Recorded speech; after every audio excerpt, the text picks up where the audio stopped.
இன்னும் பாத்திரத்தில் தான் வெஜிடபிள்ஸ்லாம் வேக வச்சுட்டு இருக்கீங்களா? அப்போ இந்த மேட்டர் உங்களுக்கு தெரியலன்னு தான் நினைக்கிறேன். மைக்ரோவேவிங் ஆக்சுவலி வெஜிடபிள் குக் பண்ணுறதுக்கு ஒன் ஆஃப் த பெஸ்ட் ஆப்ஷனுங்க. ஏன்னு பார்த்தோம்னா சீக்கிரமாகவும் குக் ஆகிடும். ப்ளஸ் இதில் இருக்கிற water soluble vitamins like B and C எல்லாம் ரீடைன் ஆகுது.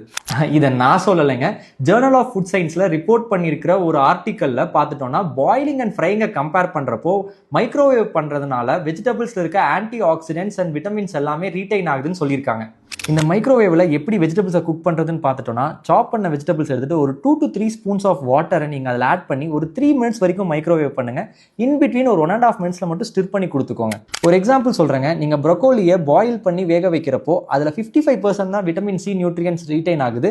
அதுவே நீங்கள் மைக்ரோவேவ் பண்ணிங்கன்னா 85% வரைக்கும் நியூட்ரியன்ஸ் ரீடைன் ஆகுதுங்க. இந்த மைக்ரோவேவ் ஓவன்லேருந்து வர ரேடியேஷனுக்கு பயப்படுறவங்களா நீங்கள் இருந்தீங்கன்னா அதுக்கும் நான் எக்ஸ்ப்ளனேஷன் கொடுக்குறேங்க. இதிலிருந்து வரது மெயினாக நான் அயனைசிங் ரேடியேஷன் தான். ஸோ இது பெரிய பாதிப்புகளை ஏற்படுத்தாதுன்னு WHO அப்ரூவ் பண்ணியிருக்கு. நியூட்ரியன்ட் ஹோல்டிங் குவாலிட்டி வைஸ் பார்த்தா ஓவன் தான் கிளியர் வின்னர்.